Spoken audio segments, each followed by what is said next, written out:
আনোয়ার হোসেন আছেন Gulshan model school and কলেজে, যেখানে তারেক রহমান ভোট দিবেন বিএনপি চেয়ারম্যান। আমরা তার সাথে যুক্ত হতে চাই। আনোয়ার, কেমন দেখছেন? বেশ মানুষের সারি দেখছে আপনার পিছনে, জনসমাগম বেশ ঘটেছে, সেখানে দেখা যাচ্ছে তারেক রহমান সেখানে ভোট দিবেন। কখন দিবেন?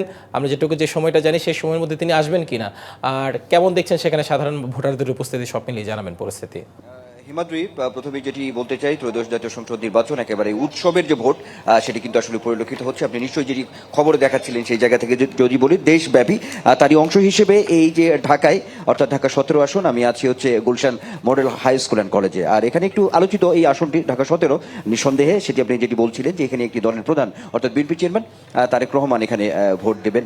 এটি আরও একটি বিষয় আছে যে এই কেন্দ্রেই প্রধান উপদেষ্টা ডক্টর মোহাম্মদ ইউনূস তিনিও এখানে ভোট দেবেন, এমন একটি তথ্য আছে। আর যেটি আপনি বলছিলেন যে তারেক রহমানের যে ভোট দেওয়ার যে সময়, সেই জায়গা থেকে যদি বলি তাহলে বলতে হবে যে 9:30 নাগাদ একটি সময় আছে আমাদের কাছে, যে তথ্যটি আছে যেটি জানানো হয়েছিল সেই জায়গা থেকে। তো আমরাও একটু তোড়জোড় দেখতে পাচ্ছি অনেকটা এখানে, বিশেষ করে বিএনপির যে মিডিয়া সেলের সদস্য যারা আছেন তাদের যে একটি তোড়জোড় এখন আমরা একটু লক্ষ্য করছি। তার মানে আমরা বলতেই পারি যে একটি সুনির্দিষ্ট যে সময়টি আছে সেই সময়ের মধ্যেই তারেক রহমান এই গুলশানের model high school and college যে কেন্দ্রটি রয়েছে সেই কেন্দ্রে ভোট দেবেন, এমন একটি কথা আমরা বলতেই পারি। আর আমরা দেখেছি সকালে একটু লাইনে ভোটারদের যে লাইন, সেই লাইনটি একটি দীর্ঘ ছিল। নিশ্চয়ই আপনি জানেন যে এই যে আসনটি বনানী, গুলশান, বাড়িধারা, নিকেতন, মহাখালী, অর্থাৎ একটু অভিজাত এলাকা হিসেবে পরিচিত।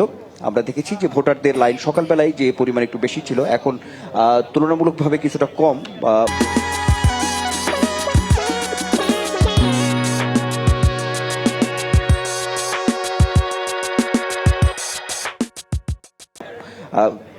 ভোটার যাচ্ছেন, তবে সে লাইনের যে সেই দীর্ঘ লাইনের যে বিষয়টি রয়েছে সেটি এখন আপাতত চোখে পড়ছে না, কিন্তু ভোট দিচ্ছেন, ভোট দিয়ে অনেকেই বের হচ্ছেন, স্বতঃস্ফূর্ততা আছে। আমরা কথা বলেছি এখানে অনেকের সঙ্গে। এটি আরেকটি বিষয় আছে যে ঢাকা 17 আসনে যদি বলি যে এখানে তো বিএনপি চেয়ারম্যান তারেক রহমান এখানে প্রতিদ্বন্দ্বিতা করছেন। একই সঙ্গে যদি প্রতিদ্বন্দ্বিতার জায়গায় বলি, জামায়াতে ইসলামীর যে প্রার্থী ডাক্তার খালেদুজ্জামান, তার জামায়াত ইসলামীর প্রার্থীও আছেন, অর্থাৎ প্রতিদ্বন্দ্বিতার জায়গা হচ্ছে বিএনপি এবং জামায়াত ইসলামী, এমনটাই কিন্তু এখানকার মানুষজন যারা আছেন, ভোটার আছেন, তারা বলছিলেন। তো সব মিলিয়ে এখানে 12 জন প্রতিদ্বন্দ্বিতা করছেন এই আসনে।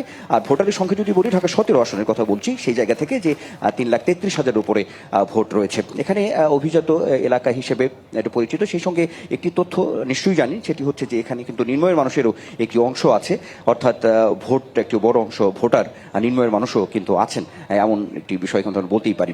তো এখন যে সব মিলিয়ে যদি বলি তাহলে উৎসব মুখরতা আছে, স্বতঃস্ফূর্ততা আছে এখানে। ভোটাররা তারা বলছেন যে আসলে বিগত সময়ের অভিজ্ঞতা থেকে তারা বলছেন যে এবার তারা ভোট দিতে কতটা উৎসাহ উদ্দীপনা আসলে কাজ করছে, এমনটি